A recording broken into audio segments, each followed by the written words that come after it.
നിങ്ങൾ medical insurance എടുത്തവരാണോ? നിങ്ങൾക്ക് ആശുപത്രിയിൽ ചിലവായ തുക റീഇംബേഴ്സ്മെന്റ് ആയി തിരികെ കിട്ടാതിരുന്നിട്ടുണ്ടോ? ഇത്തരമൊരു കേസിൽ ഉപഭോക്താവിന് ഇൻഷുറൻസ് കമ്പനി നഷ്ടപരിഹാരം നൽകണമെന്ന് വിധിച്ചിരിക്കുകയാണ് എറണാകുളം ജില്ലാ ഉപഭോക്തൃ തർക്ക പരിഹാര കമ്മീഷൻ. തേവര സ്വദേശി PM ജോർജ് നൽകിയ പരാതിയിൽ ചികിത്സയ്ക്ക് ആവശ്യമായി വന്ന തുകയും നഷ്ടപരിഹാരവും കൂടാതെ കോടതി ചിലവും നൽകണമെന്നാണ് കോടതി വിധി.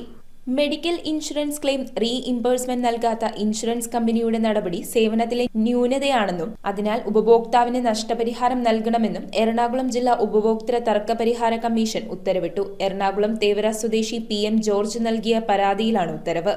പരാതിക്കാരൻ യൂണിയൻ ബാങ്ക് മുഖേന ലഭ്യമായ ന്യൂ ഇന്ത്യ ഇൻഷുറൻസ് കമ്പനിയുടെ Union Health Care insurance policy ഉപഭോക്താവായിരുന്നു. പോളിസി ഹോൾഡറായ പരാതിക്കാരൻ സ്കീം പ്രകാരം ചികിത്സാ ചിലവായി വന്ന 61,228 രൂപ ആവശ്യപ്പെട്ടിരുന്നു. ഇൻഷുറൻസ് കമ്പനി രോഗനിർണയത്തിനു മാത്രമായി ആശുപത്രിയിൽ പ്രവേശിപ്പിച്ചു എന്ന കാരണം പറഞ്ഞ് അപേക്ഷ നിരാകരിക്കുകയായിരുന്നു.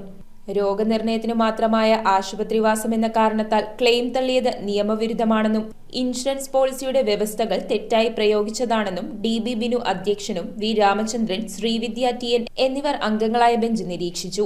രോഗലക്ഷണങ്ങൾ അടിസ്ഥാനമാക്കി രോഗനിർണയത്തിനായി നടത്തിയ പരിശോധനകൾ ചികിത്സയുടെ ഭാഗമാണെന്നും കമ്മീഷൻ കണ്ടെത്തി. പരാതിക്കാരന് ചികിത്സാ ചിലവായ രൂപ തിരികെ നൽകണമെന്നും കൂടാതെ സേവനത്തിലെ പിഴവിനും മാനസിക ബുദ്ധിമുട്ടിനും 10,000 രൂപ നഷ്ടപരിഹാരവും കോടതി ചിലവായി 5,000 രൂപയും 30 ദിവസത്തിനകം നൽകണമെന്നും എതിർകക്ഷിക്ക് ഉത്തരവ് നൽകി.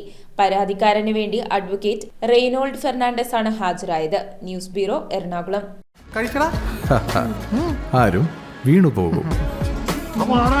The Salt Restaurant, Thoppumpady, Kakkanad and Panampilly Nagar.